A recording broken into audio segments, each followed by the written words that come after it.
Good morning and Shabbat Shalom. Day 540. 77 weeks since the horrific Saturday, the horrific Shabbat of October 7th, where over 6,000 innocent Palestinians and just rapist barbaric monsters infiltrated Israel. They were from Hamas, Palestinian Islamic Jihad, UNRWA, Al Jazeera journalists, infiltrated Israel, invaded the communities, the peaceful communities in southern Israel, 22 of them, and went from a house to a house and massacred anyone in their way. The women, children, men, elderly, Jews, Christians, Muslims, even the dogs. Went from a house to a house. Whoever they couldn't reach to, they set the house on fire. In many cases, they actually tied families together and burned them alive. They raped so brutally the women, gang raped them, shoved nails, rustic nails to their private organs.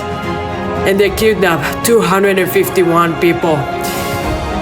540 days later, they're still holding 59 of our hostages, torturing them in unimaginable pain and torture, like no other hostage has been going through. When Trump invited, I think 8 hostages, released hostages and 1 rescued hostage to the White House and to share with him the details, he shared the shock that no one in Gaza helped them. And the torture they've been through, it's unheard of. Being shoved to these tunnels, no sunlight, no air, no water, no food. Being chained in metal chains. In some cases to each other, in some cases to the wall. And being continuously beaten and psychologically tortured. We are here every morning and I'm never giving up until all 59 hostages are back home. I made a promise on day 95 and I'm not stopping. I'm never giving up, even though sometimes it's very hard. But I have no choice. I give my word. And as long as there's hostages in Gaza, I will be here every morning to demand the obvious, common sense, that we demand all 59 hostages to be released at once, in one phase, in one bus, and no one is left behind. Not little by little. There's a proposal on the table now because Hamas is being hurt severely by the Israeli attacks.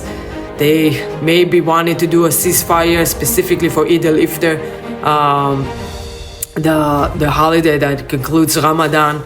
They want a ceasefire.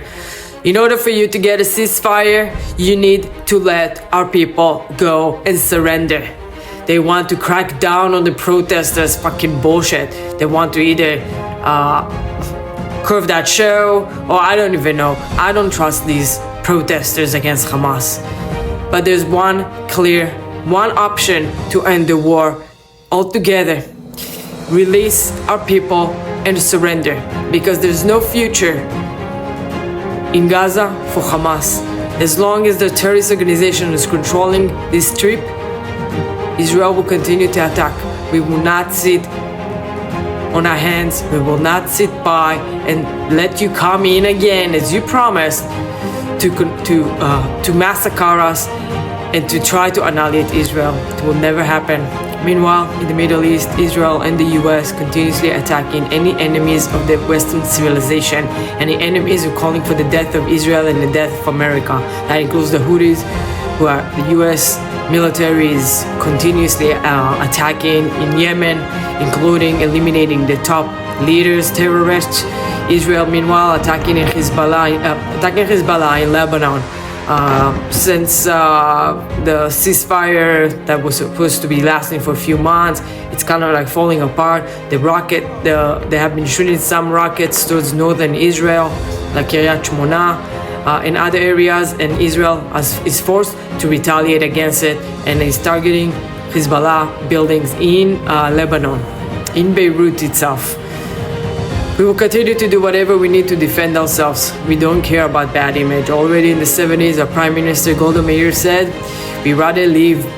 We don't care about the bad image. You can say whatever you want about us. All of these have been lies of thousands of years anyway. And we continue living and thriving in our homeland Israel.